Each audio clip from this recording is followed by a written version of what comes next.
Hey, welcome to the Backwoods Gourmet. Today we're going to show you how to bake a delicious pizza right at camp using your cast iron. We're also going to show you a nice new tool from Lodge. So y'all stay tuned.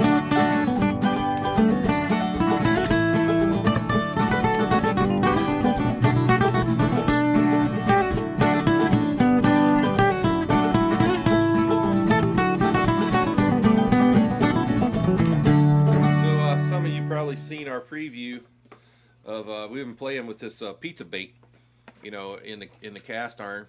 Those of you who've seen parts of it before have been asking for the whole video, and today is going to be that video. Also, today we're going to show you how to use the Lodge 4-in-1 Camp Dutch Oven tool. We're going to be using this to help us in making this pizza. It really defeats the purpose of camping if you're calling Domino's to deliver to your campsite. Okay, so the first step to making a pizza is starting the dough. We're going to show you how to do that here very shortly. However, if you don't have time to do this, you can always pick up the frozen and or refrigerated pizza dough. Just don't get the kind that's already cooked. Get the kind that's, already made. Making pizza crust is simple. All right, we only need a few things. There's so few things, we're not even going to list them here for you. Start out, this is easy enough to write down. 2 cups bread flour. Okay, make sure you get bread flour. It will work with all-purpose flour, but bread flour does a much better job. Start with the dry ingredients. 2 cups bread flour. Teaspoon sugar. That's salt. Obviously salt. And in mine, I like some powdered garlic. That's going to give it that bread sticky, kind of flavor. So we go ahead and put that that was about a tablespoon garlic. If you want to do that, not to skip that entire, skip the garlic if you don't want it. So we're going to combine the dry ingredients pretty well.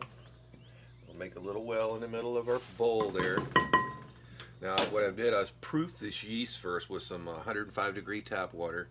It's 1 packet of yeast, a little bit of sugar just to make sure they're going to foam up. When it starts seeing a little foam on the top, you know those yeasts are good. We'll go ahead and pour them right in the middle. Alright, then we got a 1/4 cup of oil. That's going to make it a little tender, more tender. 1/4 cup of oil. And we'll just start kind of mixing that together. And it's important to use hot water, warm water. This is right out of the tap. It's about 105 degrees.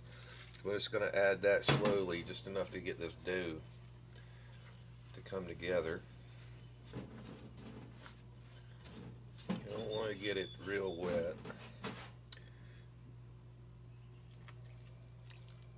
So if you're out camping, you could just take one of these mason jars like this right here and set it over near the campfire and warm that water up. Alright, that's kind of coming together. At some point in time, you really just kind of get in here with your fingers and start folding it over on itself. I'll go ahead and get a little bit of flour ready because I know it's going to start sticking to the bowl. We'll start sprinkling it and just squishing it back onto itself. And we're going to do that until it becomes nice and smooth.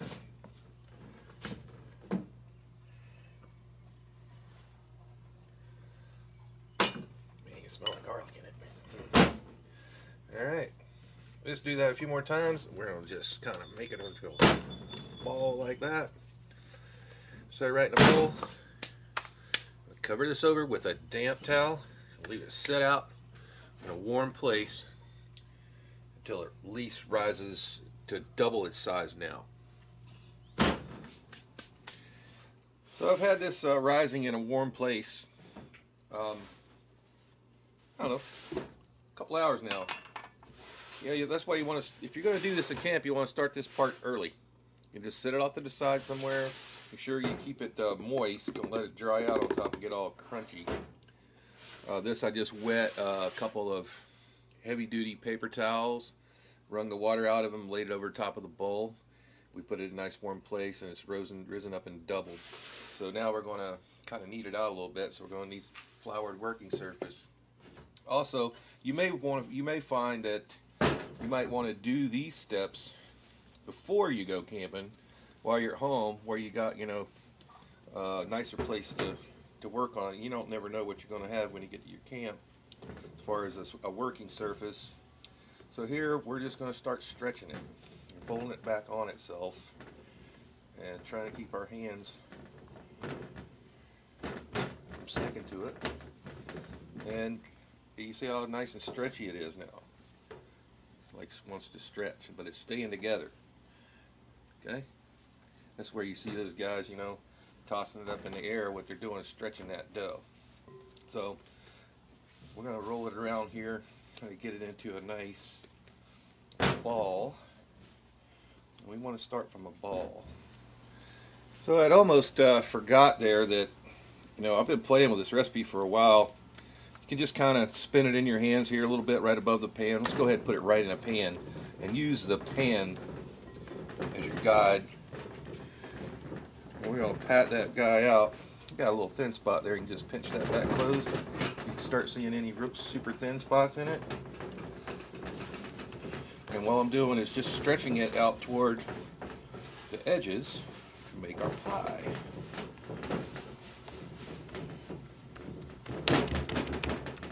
Kind of move it around in the bottom. It makes it way easier to do it. I want it to come up the sides of the pan about an inch. We're kind of doing a deep dish. I like deep dish. I don't like that thin crust stuff. I like mine to have some sauce. Hey, but if you like the thin stuff, you know, that's what makes pizza great. It's very adaptable to different tastes. Alright, so that's how easy it is to get your pizza right in your old cast iron skillet. Let's get ready for some toppings. So I want to show you the Lodge 4-in-1 tool here. Folds down like this. You can store it right inside your Dutch oven. Fits right in there. Put it in your bag, your carry bags, whatever. You can use this hook here to actually lift lids with, or the bail on your Dutch oven. I even found that it works on the Dutch oven lid. Not super steady, but you could use it in a pinch. Also, you can you fold this out like this, and then you have a place to set lids on. Keep them up off the ground. Works for any of your cast iron lids. Or you can use it like we're going to be doing today, and that is for a heat stand. We're going to actually use it just like this. We're going to put our charcoal here. Let me grab a skillet off the wall. And then you can set your skillet right there. So this is going to provide that space between your pan and your fire. I think it's going to work out pretty great. All right, but that's 4 different uses you can use this handy little tool from Lodge, and it folds up. That's what I like about it. It folds up. It's very compact.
That's 8 coals. We may put one right in the center also. And then we're going to set our little stand up right on top of that. Okay, that's going to give us space.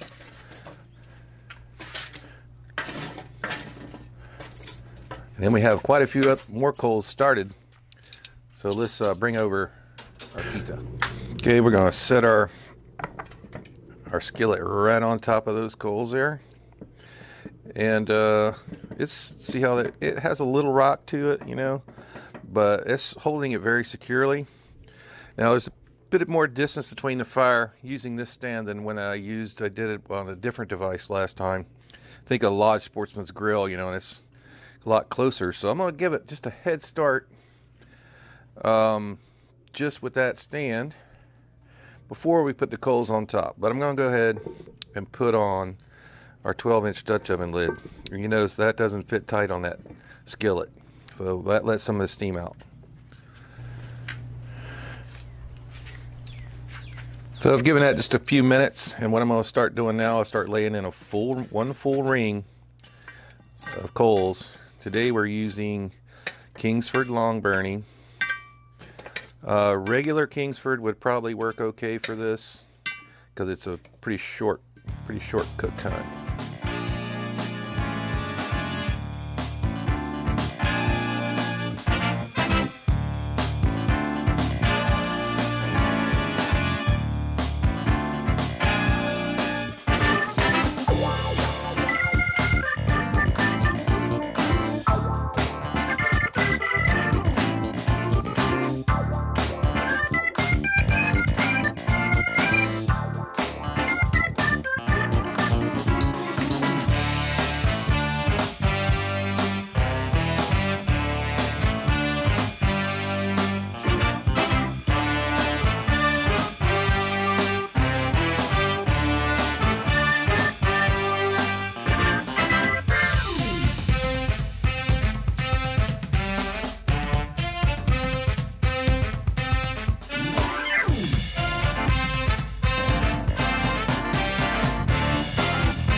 So we got the rain, we kind of scooted everything up under here, moved our shield there closer, got up under the porch a little bit.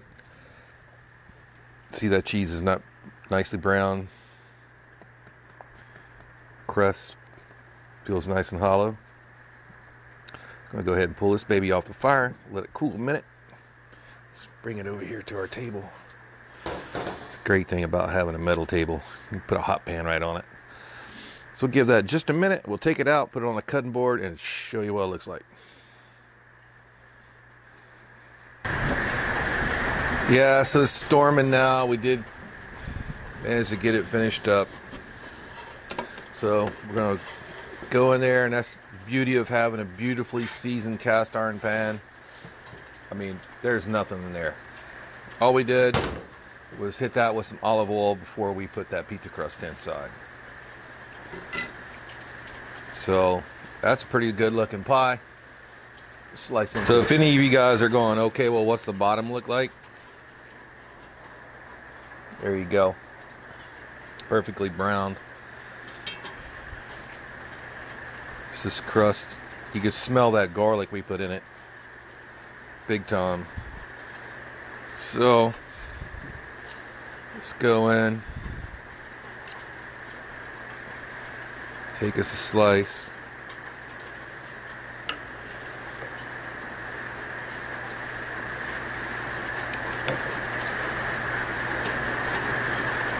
You want some? I know you do.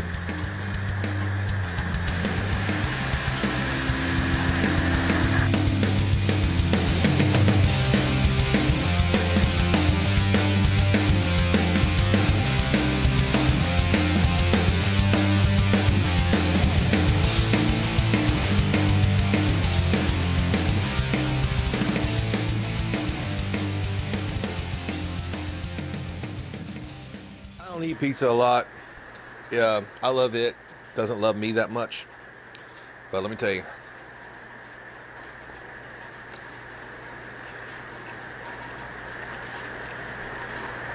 The crust is like a breadstick, a garlic breadstick.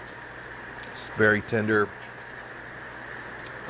You know, you don't have to gnaw on it. It's like some other pizzas. And we did it all on charcoal. You could do the same thing out your camp. And thanks for watching the Backwoods Gourmet. It's because of you guys out there watching that we keep doing what we're doing here. We appreciate each and every one of you. Okay, so I guarantee you, you make this out of camp, especially if you got kids, they're going to say that you are a Backwoods Gourmet.